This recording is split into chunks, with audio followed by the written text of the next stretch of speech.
Buenas tardes, vamos a continuar las clases de teoría donde las dejamos en el último vídeo, pero antes sobre todo quería desearos que estuvierais todos bien, que vuestros compañeros y familiares, amigos estuvieran también todos bien de salud, dentro de lo que sea posible en estos tiempos difíciles que tenemos. El confinamiento es necesario y tenemos que hacerlo todos. Las simulaciones muestran que puede reducir en un factor 10 entre hacer un confinamiento más ligero y un confinamiento más duro. Hay un factor 10 de reducción del número de fallecimientos. Y bueno, esto es importante porque todos tenemos en la familia gente querida que es de edad avanzada y que son muy vulnerables a esta enfermedad, como sabéis. Y bueno, simplemente daros un poco de ánimo y que podamos llevarlo todos adelante. Vamos a compartir los apuntes para poder continuar.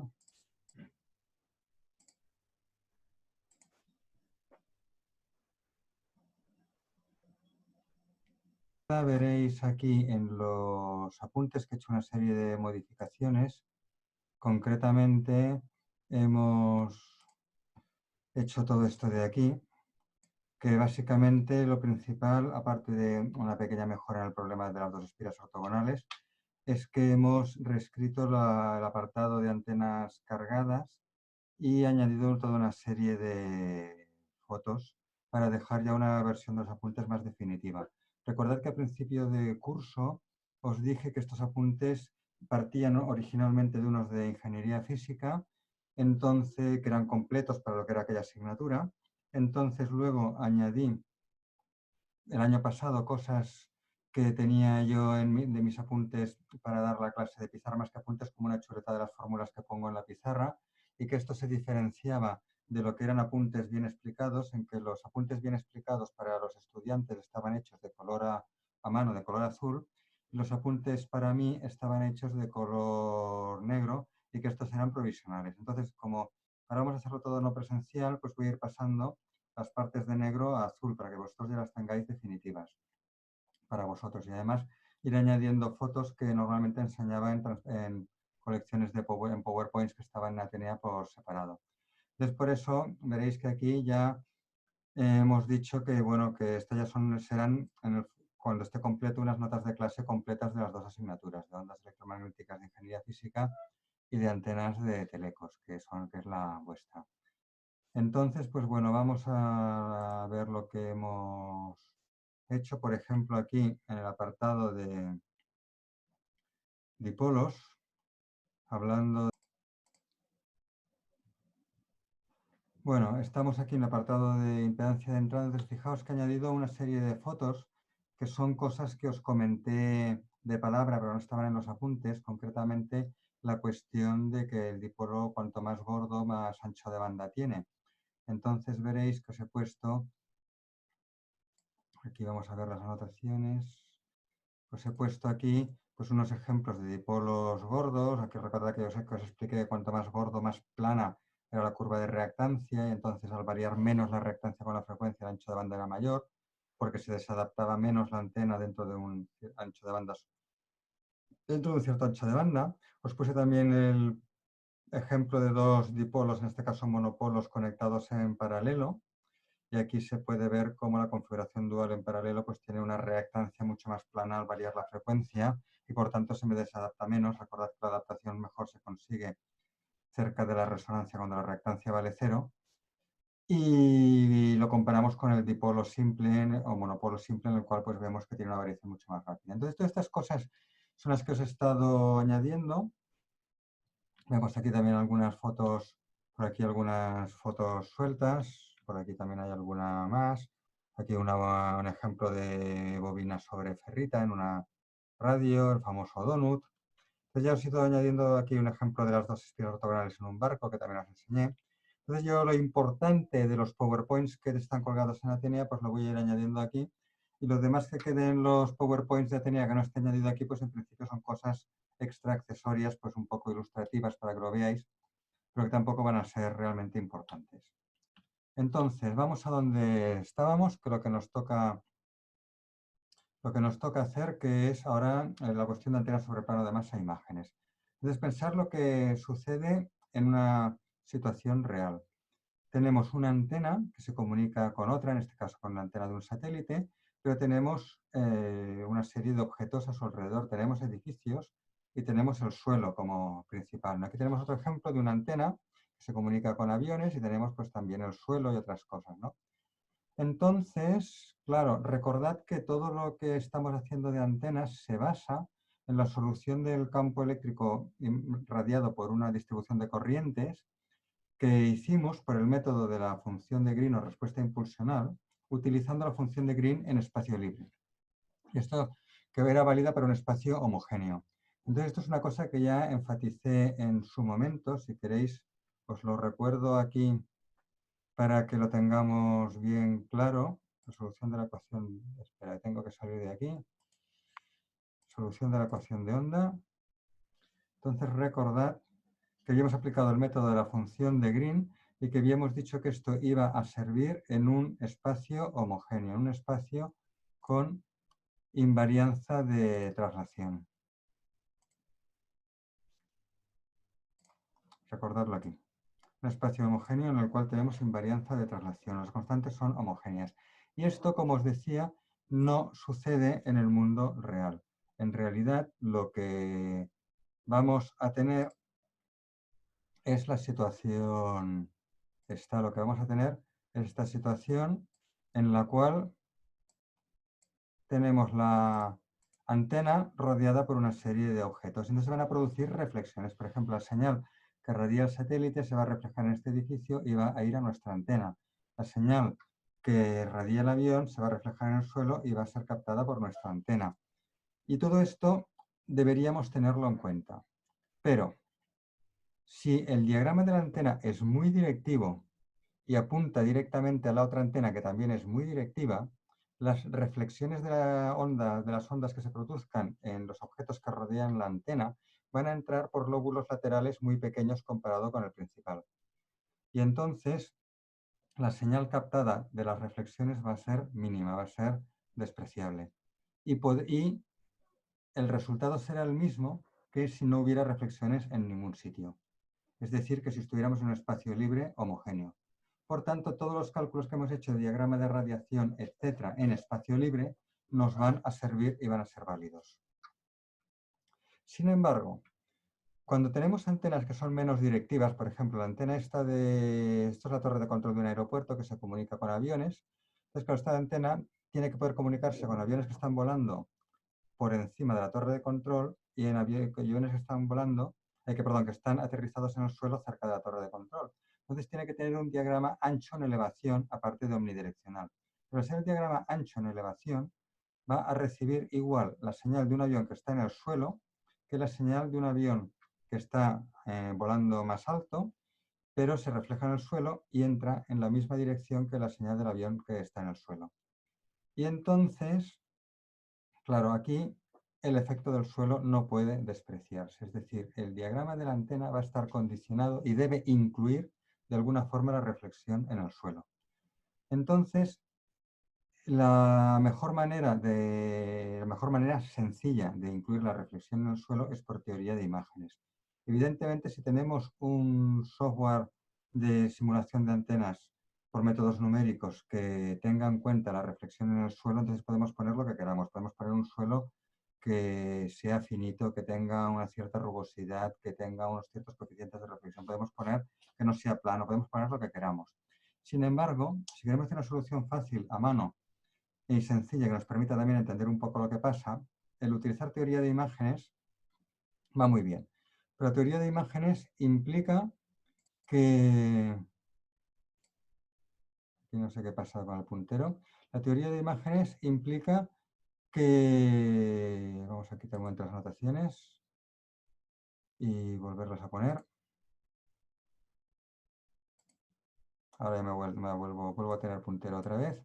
A ver, la teoría de imágenes implica dos cosas, que el suelo tiene que ser un plano conductor perfecto e infinito. Vamos a dejar esto recalcado. El suelo tiene que ser un plano perfecto, un conductor perfecto e infinito. Y aunque parezca esta una restricción muy grande, en realidad no lo es tanto. Y en realidad funciona razonablemente bien en un suelo real, en un suelo que no es ni plano, ni es conductor perfecto, ni es infinito. ¿En qué se basa la teoría de imágenes? Seguramente la habéis visto ya algo en las asignaturas de campos electromagnéticos, en las cuales, pues si tenemos unas cargas enfrente de un plano conductor, se puede calcular el campo producido por estas cargas como el producido por las cargas originales y sus imágenes. Sus imágenes son simétricas y con signo cambiado. Simétricas quiere decir colocadas a una distancia simétrica respecto al plano de masa, una distancia igual respecto al plano de masa, pero por el otro lado, siendo el plano de masa un plano de simetría. Entonces, en el caso de corrientes tenemos unas imágenes análogas. Lo que pasa es que en el caso de corrientes hay que tener en cuenta la dirección. Una dirección arbitraria de la corriente se puede descomponer en una componente perpendicular al plano y una componente paralela al plano. Entonces vamos a hacer el análisis por separado para las componentes perpendicular y paralela al plano. Cualquier otra, repito, se descompone entre las dos, se hacen las imágenes de las dos componentes, luego se combinan las componentes vertical y horizontal de la imagen. Entonces, la imagen de una corriente perpendicular al plano es también perpendicular, simétrica y en el mismo sentido, es decir, en fase, con el mismo signo. La imagen de una corriente paralela al plano es simétrica, paralela, pero en contrafase, con signo cambiado. El vector lo dibujaríamos en sentido contrario. Es decir, recordad esto porque es muy, muy importante. Corrientes perpendiculares al plano de masa, imagen en fase. Corrientes paralelas al plano de masa, imagen en contrafase. Muy importante. Entonces, ¿cómo se demuestra esto? Bueno, según el teorema de unicidad que está explicado en el libro de antenas, aquí no lo vamos a explicar, esto lo explico en mi asignatura optativa del máster de Telecos. Según el teorema de unicidad, pero es un teorema de unicidad que sonará a lo que sabéis de las ecuaciones diferenciales. En este caso, la solución es única si se cumplen si se especifican las condiciones de contorno. Esto quiere decir que dos soluciones que cumplen las mismas condiciones de contorno tienen que ser iguales. Las condiciones de contorno son las del plano conductor perfecto, es decir, el campo eléctrico tiene que ser perpendicular a un plano conductor perfecto, a una superficie conductora perfecta, en este caso un plano. La componente tangencial del campo eléctrico en el plano conductor tiene que ser 0. Entonces, esto es lo que sucede en el problema original. Si nosotros encontramos un problema equivalente con teoría de imágenes que cumple la misma condición de contorno, según el teorema de unicidad, la solución será la misma en el volumen en el cual estamos calculando el campo. En el otro semivolumen, en el otro semiespacio, en el volumen complementario, en el problema original tenemos campo cero porque está detrás del plano conductor que produce un apantallamiento total, y en cambio en el problema equivalente tendríamos campo distinto de cero. Es decir, esto es otra cosa muy importante, y es que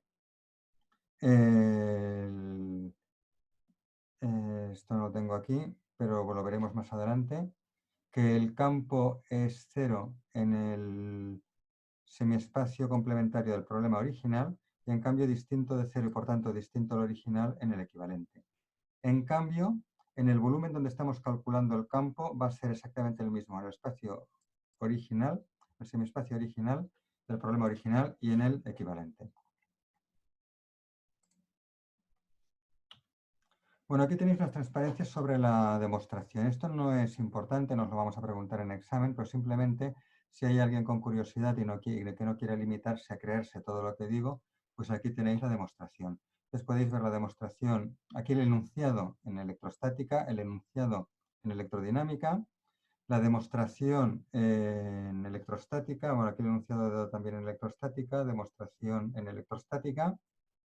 Luego aquí en electrodinámica para corrientes tenemos aquí pues también el enunciado, esto está fotocopiado de un libro, y aquí podéis ver las imágenes que os he dicho, corriente perpendicular, imagen en el mismo sentido, corriente paralela, imagen en sentido contrario, es decir, en oposición de fase.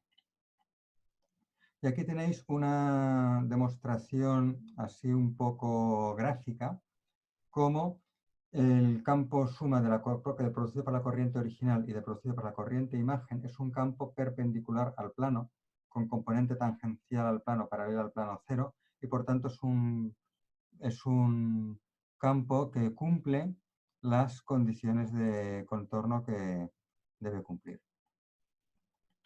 Para la corriente paralela tenemos lo mismo.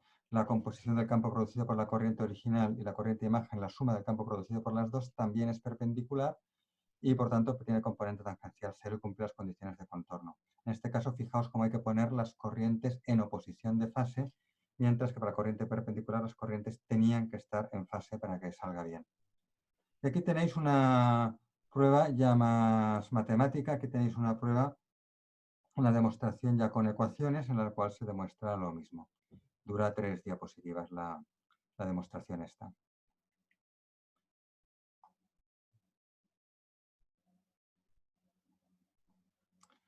El siguiente apartado es el de antenas de monopolo.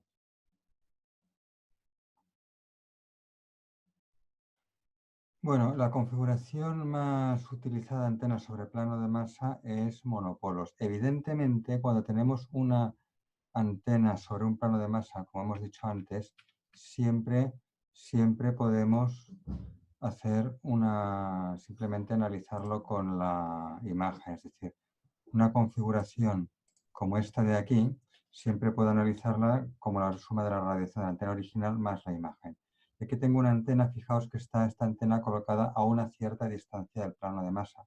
Yo tendré la radiación de dos dipolos, el dipolo original y el dipolo imagen. Es una cosa, la suma de la radiación de los dos es una cosa que ya sabéis hacer de las prácticas de antenas donde con MATLAB pues habéis hecho ya varios ejemplos de sumar la radiación de dos dipolos. Pero hay una configuración muy interesante, que es la que os iba a decir, una configuración muy interesante que es esta de aquí, que es lo que se llama un monopolo. Un monopolo es un brazo de dipolo conectado al alimentador y el otro terminal del alimentador se conecta directamente a un plano de masa. Y lo bueno de esto es que cuando aplicamos teoría de imágenes, fijaos aquí el dipolo original y el plano conductor, al aplicar teoría de imágenes, se forma el segundo brazo del dipolo con la imagen. Es decir, teníamos un brazo del dipolo que es el monopolo original y su imagen es el segundo brazo del dipolo. Es decir, el efecto del plano conductor es generar el segundo brazo del dipolo.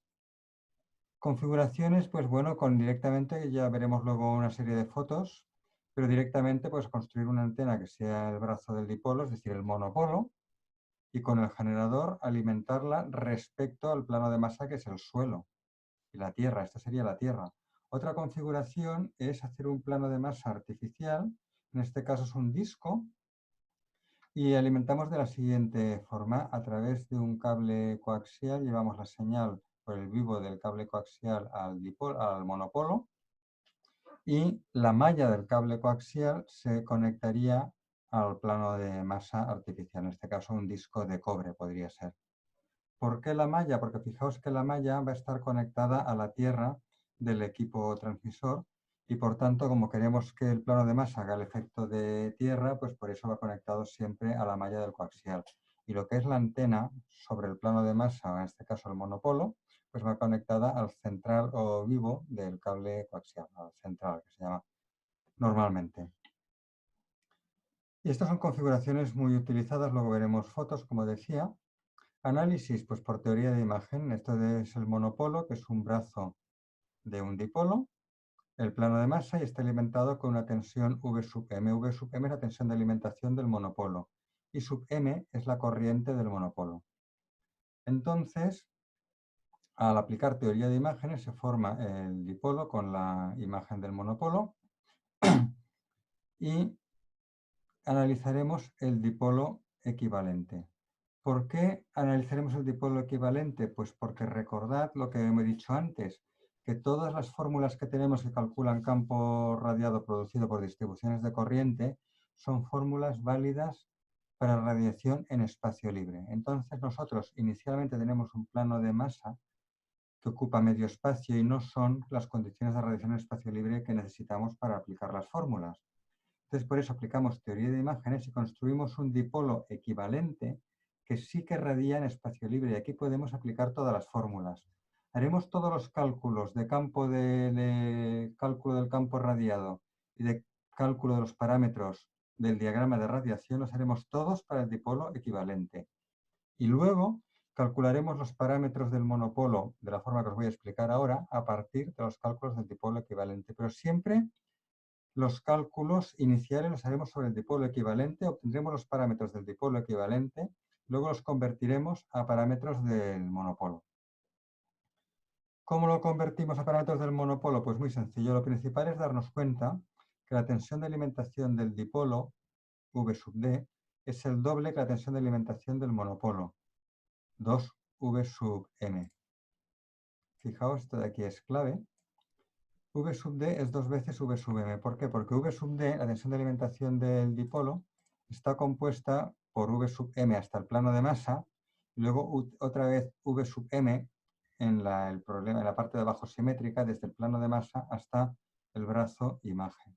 Es la teoría de imágenes y la simetría la que nos convierte la tensión V sub M entre el brazo del monopolo y el plano de masa en 2V sub M entre un brazo y el brazo imagen, entre un brazo del dipolo y otro brazo del dipolo. Entonces esto es clave porque cuando calculamos la impedancia es la relación entre tensión y corriente, pues ¿qué pasa? Pues que como la tensión del dipolo es el doble que la del monopolo, automáticamente la impedancia del dipolo es el doble de la impedancia del monopolo. O bien la impedancia del monopolo la mitad de la impedancia del dipolo. Esto es muy importante. Como consecuencia, si la impedancia del monopolo es la mitad que la del dipolo, la resistencia de radiación del monopolo, que si no hay pérdidas es la parte real de la impedancia de entrada, será la mitad de la resistencia de radiación del monopolo. Fórmula también muy importante. Todas estas fórmulas que están enmarcadas en rojo son muy importantes porque nos permitirán calcular los parámetros del monopolo a partir del análisis del dipolo equivalente. Os he dicho antes que haremos todos los cálculos de campo radiado para el dipolo equivalente, calcularemos sus parámetros, es decir, calcularemos la resistencia de radiación del dipolo equivalente y luego, posteriormente, la de la resistencia de radiación del monopolo será la mitad que la resistencia de radiación del dipolo equivalente. Entonces nos damos cuenta que si la resistencia de radiación del monopolo es la mitad, como la potencia radiada es la resistencia de radiación por corriente de entrada al cuadrado, pues la potencia radiada también será la mitad. La potencia radiada por el monopolo será la mitad que la que radia el dipolo. Y en consecuencia, el área efectiva, que recordad que el área efectiva estaba definida como relación entre potencia entregada a la carga y densidad de potencia incidente. Si el monopolo radia la mitad de potencia que el dipolo, por reciprocidad, que acordaos lo que os he dicho siempre, que los parámetros en recepción son recíprocos que los de transmisión y se cumplen las mismas propiedades, aunque explicaré después reciprocidad, os he dicho antes que a principio de curso os dije que lo que pasa en transmisión también pasa en recepción y viceversa. Entonces, si en transmisión el monopolo radia la mitad de potencia que el dipolo, en recepción recibe la mitad de potencia. Si recibe la mitad de potencia, el área efectiva, que es relación entre potencia entregada a la carga y densidad de potencia incidente, también será la mitad. Área efectiva del monopolo, mitad de área efectiva del dipolo. Muy importante. Entonces, ¿qué pasa con el campo radiado? Bueno, como son problemas equivalentes, el campo radiado es el mismo. El campo radiado por el monopolo es el mismo que el campo radiado por el dipolo. Pero solo lo es en la parte superior, en el semiespacio donde calculamos el campo, en el semiespacio este de aquí. Solo lo es aquí. El mismo campo radiado por el monopolo y por el dipolo equivalente. Porque en el semiespacio inferior, ¿qué pasa? En el semiespacio inferior, en el problema original tenemos campo cero. En el problema equivalente tenemos un campo distinto de cero. Pero claro, hay que ir al campo del problema original, que sabemos que es cero. Entonces, en el problema equivalente, el campo que tenemos es cero porque es el del problema original. Y esto es muy importante, que el campo radiado por el monopolo es el mismo que el del dipolo equivalente en el semiespacio superior, el original, pero cero en el semiespacio inferior, porque hay el plano de masa, porque tenemos el plano de masa que nos apantalla y nos aísla lo que sucede debajo. Entonces, ¿qué pasa cuando calculamos la potencia total radiada? Cuando calculamos la potencia total radiada, como en el monopolo hay el mismo campo en el semiespacio superior y campo cero en el semiespacio inferior, la integral de superficie de la densidad de potencia radiada nos da la mitad, porque solamente estamos integrando en el semiespacio superior. En el semiespacio inferior no integramos porque hay campo cero. Entonces, solo integramos en la mitad del espacio y el dipolo equivalente radia simétricamente. Fijaos que el problema es totalmente simétrico arriba y abajo. Podemos darle la vuelta y no nos damos cuenta de que le hemos dado la vuelta. Si en el problema equivalente del dipolo equivalente hay la misma potencia radiada arriba y abajo, y en el porque por simetría, y en el monopolo solo hay potencia radiada arriba y cero abajo, potencia radiada arriba y cero abajo, pues claro, en el monopolo la potencia radiada es la mitad que en el dipolo, porque repito, solamente estamos integrando en la parte de arriba. Y nos sale el mismo resultado que nos ha salido por el análisis de impedancia, es decir, la potencia radiada por el monopolo es la mitad que la potencia radiada por el dipolo. Nos da igual, podemos deducir analizando la impedancia, que es la mitad del monopolo respecto al dipolo, la resistencia de radiación del monopolo es la mitad que la del dipolo, o podemos deducirlo analizando la integral del campo al cuadrado, la integral de la densidad de potencia radiada. En cualquiera de los dos casos nos sale que el monopolo radia la mitad de potencia. Entonces, cuando calculamos la directividad del monopolo, que es la densidad de potencia radiada máxima dividido entre la potencia total radiada sobre 4πr², es decir, la potencia radiada media, pues claro, si el monopolo radia la mitad de la potencia que el dipolo, ponemos aquí la mitad de potencia del dipolo, pues claro, este 1/2 en el denominador se me convierte en un 2 que multiplica y resulta que la directividad del monopolo es el doble que la directividad del dipolo. La directividad del monopolo es el doble que la directividad del dipolo. Entonces, ¿os acordáis que había una fórmula que era que la directividad es 4pi partido entre lambda cuadrado por el área efectiva? Directividad igual a 4pi partido por lambda cuadrado por área efectiva. Fórmula muy importante que os dije. Pues resulta que es una fórmula que en principio se cumple para todas las antenas. Pero yo miro lo que pasa, y por tanto se cumple para el dipolo. Pero miro qué le pasa al monopolo. El monopolo tiene doble directividad que el dipolo. O sea, aquí pondríamos la directividad del monopolo es el doble que la del dipolo. 2 directividad del dipolo. Pero la área efectiva del monopolo es la mitad que la directividad del dipolo. O sea, que hay un factor 1/2. Entonces, fijaos que si comparamos la fórmula del monopolo con la del dipolo, el monopolo tiene doble directividad a la izquierda, el miembro de la izquierda es doble, mitad de área efectiva a la derecha, el miembro de la derecha es la mitad, y aquí hay algo que falla, porque tenemos un 2 que multiplica a la izquierda y 1/2 que multiplica a la derecha. La fórmula no se cumple. Resulta que esta fórmula, que se cumple para todas las antenas normales, como el dipolo, no se cumple para el monopolo. ¿Y por qué no se cumple para el monopolo? Pues por lo que he dicho antes, porque las fórmulas solo sirven para radiación en un espacio homogéneo.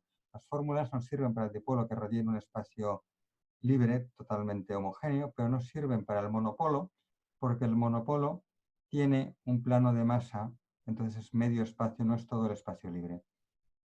Y hay que tener en cuenta la reflexión en el plano de masa, que no se tiene en cuenta en las fórmulas originales de antenas para radiación en espacio libre. Por eso, las fórmulas solo las podemos aplicar al dipolo equivalente y no las podemos aplicar al monopolo. Y por eso, siempre que analizamos monopolos hay que hacer teoría de imágenes, ver cuál es el dipolo equivalente, hacer todos los cálculos de campo radiado para el dipolo equivalente y de parámetros de diagrama para el dipolo equivalente. Y cuando hemos hecho esto, entonces posteriormente calculamos los parámetros del monopolo. La impedancia del monopolo será la mitad que la del dipolo, resistencia a radiación del monopolo será la mitad que la del dipolo, campo radiado por el monopolo será el mismo que el del dipolo en el semiespacio superior y cero en el inferior, directividad del monopolo será el doble que la directividad del dipolo, etc. Bueno, y esto es para condiciones ideales, con un plano de masa perfecto, conductor perfecto, plano e infinito. Pero resulta que, claro, en realidad no tenemos esto. En realidad tenemos, por ejemplo, la Tierra, el planeta Tierra, ¿no? Que no es plano, es esférico, bueno, tampoco es esférico, pero bueno, casi podemos suponer que es un esferoide bastante redondo, bastante esférico. Y localmente, entre la antena transmisora y la receptora, pues normalmente sí que podemos suponer que es plano. Despreciamos todos los edificios, despreciamos las montañas, despreciamos en principio si es razonablemente plano, pues nos puede servir la teoría de imágenes. El hecho de que no sea conductor perfecto se tiene en cuenta calculando los coeficientes de reflexión de Fresnel, que los conocéis del curso de ondas electromagnéticas que habéis hecho. Entonces habéis visto que había unos coeficientes de reflexión que para el conductor perfecto son -1 para polarización horizontal y 1 para polarización vertical. Este -1 y este 1 en horizontal y en vertical son exactamente los coeficientes de la teoría de imágenes. -1 para polarización horizontal, es decir, corrientes horizontales tienen la imagen invertida en oposición de fase, y 1 para polarización vertical, las corrientes verticales tienen la imagen en fase digamos, multiplicada por 1. Pues esto es lo que nos dicen los coeficientes de reflexión para el conductor perfecto. En cambio, para un conductor imperfecto, los coeficientes de reflexión son siempre aproximadamente -1. Este quiere decir que la imagen de la corriente perpendicular al plano o corriente vertical pues también estaría en oposición de fase. Y esto quiere decir que en la dirección horizontal se sumarían en contrafase, en la oposición de fase, la radiación del dipolo original y de la imagen, siempre que estén los dos muy cerca del plano. En esta dirección se sumarían en oposición de fase y producirían aproximadamente un nulo de radiación. Entonces esto se observa en la práctica, hay un nulo de radiación, entonces los campos radiados que verían como 1 partido por R se cancelan y lo que nos queda es los campos inducidos que variaban como 1 partido por R cuadrado. Esto se puede experimentar y medir en la práctica como para las frecuencias de radiación donde este efecto es más notorio, como son las frecuencias de onda media alrededor de 1 MHz y la radiodifusión de AM, pues para estas frecuencias se observa cómo la atenuación con la distancia depende de 1 partido por R cuadrado en lugar de 1 partido por R. Estas emisoras de radio radian potencias muy elevadas porque tienen más atenuación 1 partido por R cuadrado en lugar de 1 partido por R debido a esta cancelación entre la antena original y su imagen. Normalmente esta antena original es un monopolo, como veremos luego en las fotos, y bueno, esta cancelación se divide al efecto de que la Tierra es un conductor imperfecto. Estas antenas emisoras radian megavatios, o sea, para alcances relativamente cortos de unos decenas o centenares de kilómetros, radian megavatios. Hay que tenerlo en cuenta.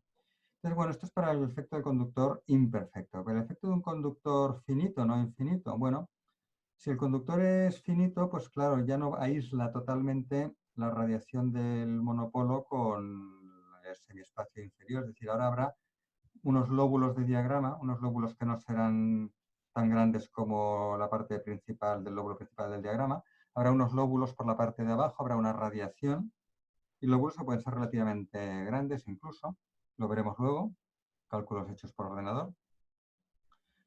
Pero ya no está aislada la parte de abajo, es decir, hay radiación en la parte de abajo, menos que en la de arriba, pero hay radiación.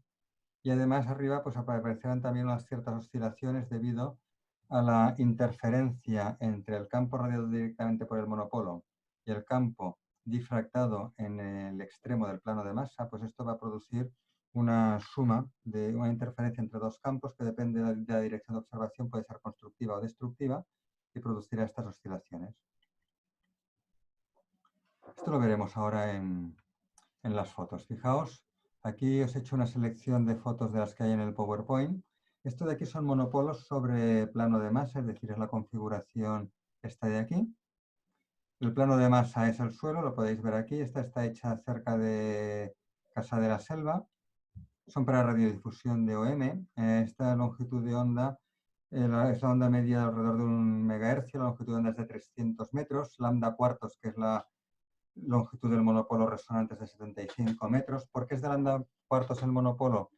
Porque el dipolo resonante, que es el que funciona mejor, el que está mejor adaptado, os dije que era de lambda medios. Entonces, como aquí tenemos un brazo del dipolo, la mitad de lambda medios es lambda cuartos. Es un brazo de dipolo lambda medios, es un monopolo de lambda cuartos, que es el que funciona mejor, unos 75 metros. Y aquí lo veis, visto desde abajo. Este de aquí no es exactamente el mismo que este, creo. Creo que este es de Andorra, no estoy seguro. Estas de aquí seguramente sí que son los de Andorra, del lago de Engolasters, cerca del lago de Engolasters. Entonces, fijaos que el monopolo, para que no se caiga, está sujeto por toda una serie de cables de acero que se llaman riostras. Estos cables de acero van anclados en bloques de cemento que están enterrados en el suelo para que no se caiga. Y me preguntaréis, pues, ¿por qué hay que sujetarlo de esta manera con tanto cable y no se clava en el suelo bien profundo y simplemente pues ya no se caerá? Pues porque no se puede clavar en el suelo. Fijaos la alimentación. Recordad que hay que alimentarlo respecto al plano de masa. Hay que alimentarlo respecto al plano de masa. ¿Y cómo lo alimentamos? Pues fijaos aquí, esto de aquí es la torre de hierro del monopolo de acero, el plano de masa es el suelo, y para alimentarlo respecto al plano de masa se pone un aislante que soportará el peso, y por aquí va la conexión, aquí la podemos ver en más pequeño, la conexión al equipo transmisor que está dentro de esta caseta. Aquí el equipo transmisor, el cable, nos lleva la señal hasta el monopolo, está aislado del suelo, que es el plano de masa, con este aislante. Entonces, claro, este aislante soporta el peso del monopolo, pero evidentemente no puede soportar que se caiga, que se tumbe. Entonces, claro, hay que soportarlo con cables, y muchos cables y bien anclados en el suelo y bien metidos en el suelo sus anclajes, porque tiene que soportar todo el viento hasta, yo que sé, hasta 200 kilómetros por hora o más, ¿no? Entonces vemos aquí otras configuraciones. Estas son configuraciones de plano de masa finito. Fijaos aquí cómo hacemos un plano de masa, en este caso con varillas, porque lo suyo sería hacerlo con un disco de cobre como el que he dibujado antes. Un disco de cobre como este que he dibujado sería lo mejor.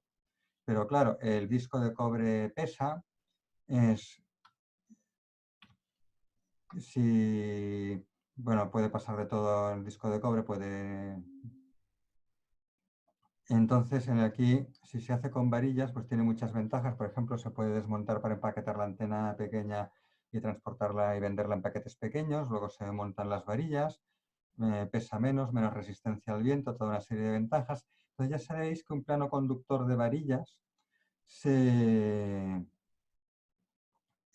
equivale, para polarización paralela a las varillas. Un plano conductor de varillas me refleja el campo igual que lo haría un plano conductor continuo, un plano conductor de cobre sólido. Esto os lo comenté un día en la pizarra cuando todavía hacíamos clases presenciales. Entonces, en este caso, como la polarización del dipolo es una polarización según tita, si ponemos las varillas radiales, fijaos que las varillas radiales son varillas paralelas que están en el plano z tita, que es el plano en el cual llega el campo. Entonces, el campo que llega a estas varillas están siempre en el mismo plano que el campo eléctrico y se refleja bien en estas varillas. Y se comportan como un plano conductor finito. Aquí fijaos que lo hemos hecho bastante pequeño el plano conductor. Si el dipolo es de lambda cuartos, el plano conductor es como lambda décimos aproximadamente. Esto se puede minimizar hasta 4 varillas, pero en este caso fijaos que ya casi más que plano conductor, lo veremos luego en los cálculos que os voy a enseñar de diagrama, más que plano conductor prácticamente estamos minimizando tanto que prácticamente estamos simulando simplemente el otro brazo del dipolo. Y una configuración más minimalista de 3 varillas, incluso se pueden poner hacia abajo y mejorar un poco su comportamiento. Tenemos aquí otro caso de 4 varillas. Veamos ahora los diagramas de radiación. Hemos hecho una serie de simulaciones con un software de cálculo numérico de campos radiados por antenas, un software nuestro, que bueno, hace años que lo desarrollamos y he ejecutado el software ahora para generaros esta transparencia con unos cuantos diagramas. Tenemos en primer lugar, para ver la radiación de un monopolo en plano de masa finito, tenemos en primer lugar aquí un monopolo de 0,25 lambda, lambda cuartos, y varillas de longitud 1,25 lambdas. Y hay 8 varillas. Entonces aquí ya veis que con 8 varillas el plano de masa no está tan bien simulado como en esta antena de la foto, que son, pues mira, 3, 7 y 4, 15 y 4, pues 19 varillas, y esta está tapada 20 varillas. Un plano de 20 varillas. El plano de 4 varillas en principio estaría peor hecho, pero si miramos los resultados son prácticamente calcados del diagrama plano E, que es un plano de phi constante, un plano tita variable, y plano E, que es el plano perpendicular al dipolo, plano H, perdón, está el plano H, que es plano perpendicular al dipolo, un plano tita igual a 90 grados. Entonces, fijaos que este diagrama de aquí es prácticamente calcado al que está en el libro de antenas, calculado para un plano conductor sólido, de cobre sólido. Aquí está hecho con varillas y fijaos que sale prácticamente lo mismo. Es decir, que las varillas, incluso aunque solamente hayan 8, me reflejan muy bien el campo y me simulan un plano de masa. Fijaos aquí la frecuencia de resonancia. Este dipolo es de 0,25, es del monopolo, perdón, es de 0,25 metros. Entonces, debería resonar a una longitud de onda de 1 metro para que el monopolo sea lambda cuartos. Entonces, una longitud de onda de 1 metro corresponde a 300 megahercios. Resuena un poco menos de 300 megahercios por el efecto de acortamiento de antena que ya conocéis, concretamente aquí un acortamiento de antena de un 5% aproximadamente, un 5% son 15 MHz, o sea que a 285 MHz debería resonar, que es más o menos lo que sale, o sea que se cumplen las predicciones teóricas. Y para en azul tenemos el caso del dipolo y equivalente, y el cálculo del monopolo con plano de masa de varillas, ya vemos que sale prácticamente lo mismo que para el dipolo equivalente, un poco mejor adaptado y con un poco menos de acortamiento de antena. Entonces, ¿qué pasa cuando ponemos pocos hilos o pocas varillas en la simulación del plano conductor finito e incluso las ponemos muy cortas? Aquí en este caso son de 0,1 lambda. Pues en este caso, lo que sucede es que estas varillas tan cortas, o incluso aquí con 3 varillas apuntando hacia abajo, me simulan realmente el otro brazo del dipolo. No me simulan ya lo que es un plano de masa porque es demasiado pequeño como para hacer efecto de plano de masa y apantallarme la parte de abajo. Y el diagrama que tengo es prácticamente el mismo, incluso con directividad muy similar, 1,61 en lugar de 1,64. El diagrama que tengo es prácticamente el mismo que el del dipolo equivalente. Lo que estoy haciendo es simular el segundo brazo, el brazo de abajo del dipolo equivalente, con estas pequeñas varillas. Las frecuencias de resonancia son prácticamente las mismas. El dipolo está aquí en 280 MHz. Esto es el monopolo de 3 varillas, esto es el monopolo de 4 varillas. Fijaos que el monopolo de 4 varillas, con un tamaño muy inferior al del dipolo, el dipolo sería el doble de largo. El dipolo tendría un brazo aquí y otro brazo aquí, sería el doble, ocuparía el doble de tamaño físico. El monopolo este de 4 varillas, con un tamaño físico muy reducido, porque estas varillas tienen longitud 0,1, pues me está simulando el efecto del segundo brazo del dipolo. O sea, tengo el mismo diagrama de radiación y prácticamente la misma frecuencia de resonancia que con un dipolo el doble de grande que el monopolo. Con el caso de 3 varillas, claro, me ocupan un poco de espacio porque van hacia abajo, también son de 0,1, o sea, me ocupan, tenemos 0,25 espacio ocupado por el monopolo original de arriba y las varillas me ocupan 0,1 hacia abajo, o sea, un espacio intermedio entre el que me ocupa el monopolo y el dipolo equivalente, y tengo una frecuencia de resonancia un poco más baja y bastante mejor adaptación. Esta antena funciona bastante bien si puedo ocupar parte del espacio de abajo, me funciona mejor que el dipolo porque tiene la frecuencia de resonancia un poco más baja, es decir, puedo hacer la antena físicamente un poco más pequeña y está mejor adaptado, tiene una impedancia un poco más pequeña del dipolo, mejor adaptado a 50 ohmios. Recordad que la impedancia del dipolo es de 73 ohmios, la del monopolo sería la mitad, 37,5. Entonces, si el monopolo este con varillas tiene una impedancia un poco intermedia entre los 73 del dipolo y los 37 del monopolo, pues claro, queda mucho mejor adaptado a los 50 ohmios de la línea de transmisión. Entonces estas configuraciones funcionan muy bien. El monopolo este de 3 varillas funciona mejor que el dipolo en cuanto a que se puede hacer un poco más pequeño, va a ser su frecuencia de resonancia más baja y mejor adaptado. El monopolo de 4 varillas me ocupa menos espacio y por eso son configuraciones que uno ve mucho por la calle. Aquí vemos un monopolo de 4 varillas, aquí tenemos un monopolo doblado que ya estudiaremos más adelante, aquí el monopolo con 3 varillas de plano de masa. Son configuraciones que funcionan muy bien.